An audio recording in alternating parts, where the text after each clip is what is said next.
Hey guys, this is Anthony Morganti from anthonymorganti.com, and this is episode 213 of Photo Critiques. And in this episode, I'm pleased to critique the work of David Shapiro.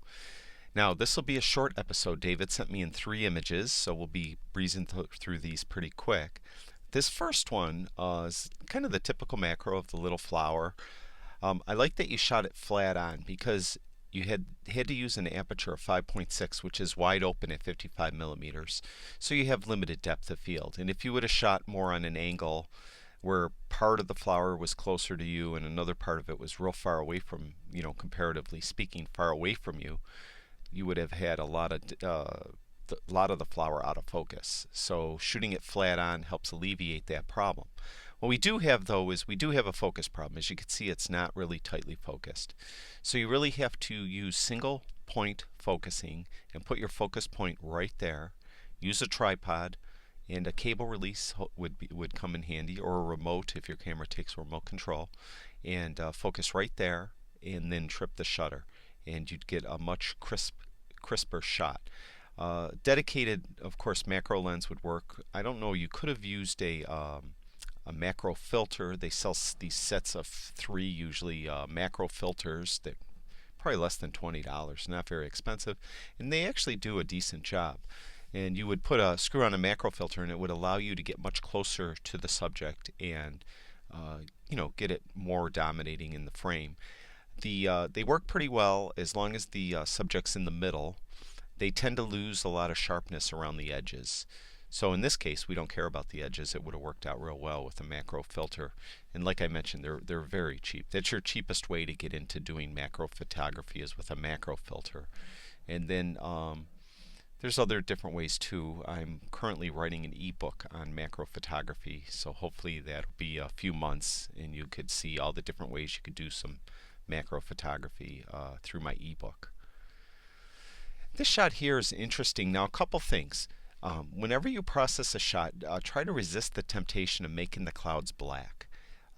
Black clouds like this just do not exist in nature on Earth. They just don't exist.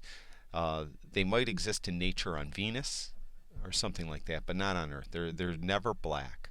So you got to try to resist the temptation of having any black clouds. Now, for an art surreal shot, sure, go for it. But in this case here, try to back it off and give it, excuse me, a little more brightness so it's not as black. I also mentioned usually on sunsets, this is the backdrop for something else. You want something else, very interesting in the shot. A boat, a swimmer, a bird. Something has to be in the shot. This is the backdrop.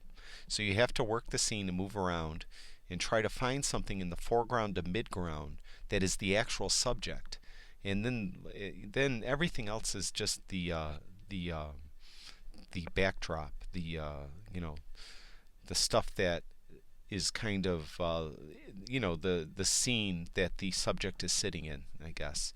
So try to keep that in mind, and you'll find out that your sunsets will be a lot more dynamic and visually appealing. This is a really nice shot. You did a real nice job on this shot. I like that you have the grass going diagonally through the frame, so it's really nice. And it's just, now in this one you did a real nice job of focus, real tight focus right here on our subject. And this is an excellent shot, David. Very well done. That's it. As I mentioned, that was a short critique, only 3 images. David, thank you very much for sharing your work with us. I'd like to thank everyone that watches all my videos. I really do appreciate it. And if you guys have time, go over to my website, anthonymorganti.com. I have all kinds of photography stuff over there. And if you could, I'd really appreciate it if you subscribe to my YouTube channel. Now, this is the second last critique. I have one more critique to do, and then I'm done with critiques. And I don't think I'll be doing them ever again, so I really do appreciate everyone who has watched them and everyone who has shared their images with me. I really do appreciate it. That's it for now. I'll talk to you guys soon.